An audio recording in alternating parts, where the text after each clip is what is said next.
This is Coyote News.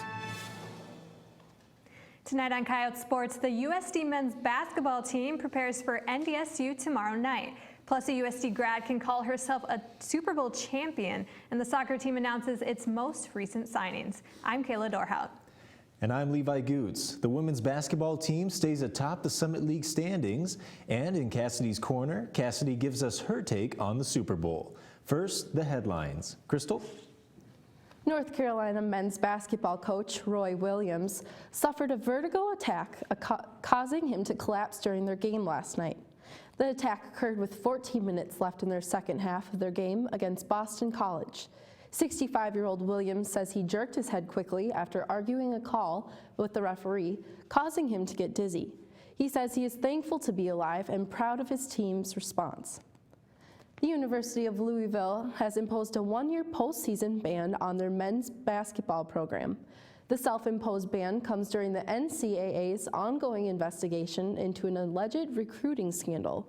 University President James Ramsey says he thinks the self-imposed postseason ban will help the school avoid further penalties. Los Angeles Chippers star Blake Griffin has been suspended 4 games without pay for punching a team staff member. Griffin's currently expected to be out 4 to 6 weeks with a broken hand resulting from the incident. The 4-game suspension will be served after Griffin is healthy and cleared to play. And those are your headlines. The USD men's team will have to move on without Shy McClelland as they prepare to take on NDSU tomorrow night at the Dakota Dome. The Coyotes head into tomorrow night's game against the Bison, tied for 7th place in the Summit League standings after their 91-79 victory over Oral Roberts on Saturday. The win snapped a 4-game losing streak for the men's team, and all 5 starters scored in double digits. Casey Casper Bauer led the way with 17 points, while junior Tyler Flack added 12 and shot perfect from the floor. Last week, the USD football team announced its newest class on signing day. Today, Coyote News' Devin Reiner spoke with 2 in-state talents about why they chose to play for the Coyotes. Devin. Thanks, Kayla. Ethan Roth and Chase Headley will both graduate from Harrisburg High School this spring and will continue their playing careers together next year as members of the USD football team. I spoke with them earlier today. All right, so why was USD the best fit for both of you? Just the opportunity to be playing together, the facilities, it's top of the line. I really enjoyed having the coaching staff, and I can see myself growing with them the next 4 to 5 years. The coaches felt great. You can really get along with them. I can see what they're going to do with the program, and the facilities here are amazing. So. And then did you guys talk beforehand about playing together, or did it just kind of happen? Just kind of happened. I mean, because I committed a little bit earlier, and then he was originally committed to Augie, and then he decommitted and committed to USD. So it's kind of cool to have us playing together. After Joe Glenn retired and Bob Nielsen was named the new head coach, did that have any effect on your decision at all? I did not, because I knew that the Coyotes were going to hire anybody that could win. And Bob Nielsen, obviously, if you look at his past, is a winner. And I could see him being a really good coach. He's going to be a really good coach.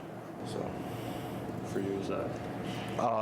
Yeah, I like him more than the old coaching staff personally, but like you said, I can see what the program that they're going to build. And then how can you guys use your success at Harrisburg to, better you for your career here? Me and Jacob have been playing since like 3rd grade, so we have a lot of team chemistry together, and we know how we can play. We know what parts of the team we can play, so it'll be really good to play together and have that. And I think knowing each other's strengths and weaknesses is going to help us along to push each other even better.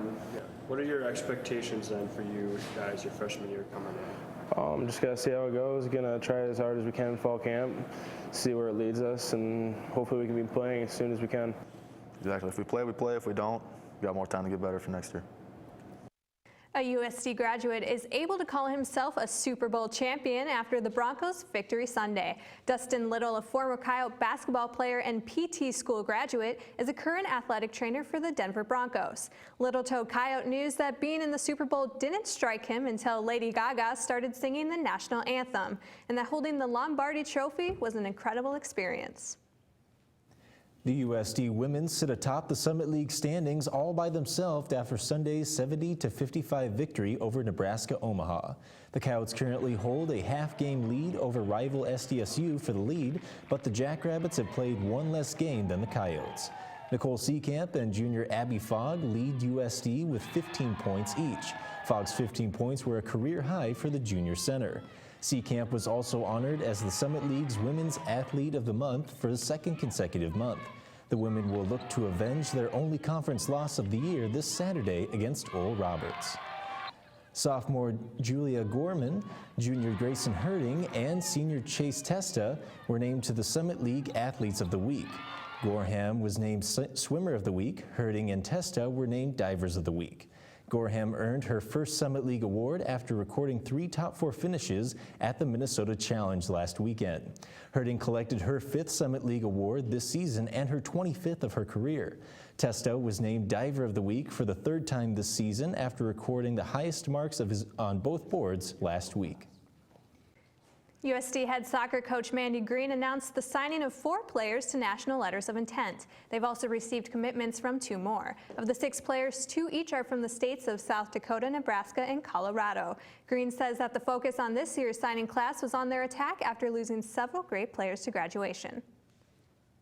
The Super Bowl ended with the Denver Broncos victory, but in Cassidy's Corner this week, she says the game should mark the end of a career for a certain quarterback.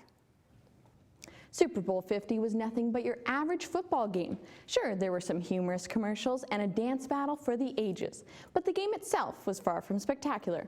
It was a defensive standoff as the Denver Broncos, the league's #1 defense, had to overcome the offensive expertise of Carolina and their regular season MVP, Cam Newton. It was a combined effort of the strong defense and veteran quarterback Peyton Manning's experience that triumphed over young gun Cam Newton. Manning was the oldest quarterback to start in a Super Bowl, meaning he was also the oldest to ever win the title. The question surrounding Peyton prior to Sunday's game was whether he would retire after the game. With the wind under his belt, is this the end of Peyton Manning? All signs point to yes. He's one of the NFL's most iconic figures and is a first ballot Hall of Famer. If he left the NFL, he would be leaving with 2 Super Bowl rings, 200 career wins, and the NFL career passing touchdown record with 539. Manning really has no choice but to retire. He didn't play particularly well, as it was Denver's defense that saved him. With only a little more than a month to go until his 40th birthday, Peyton is going to have to say goodbye to the game. He was benched and booed during this season, not to mention a season with injuries tells the fans that his body is starting to give out on him. Manning couldn't have scripted a better farewell for himself.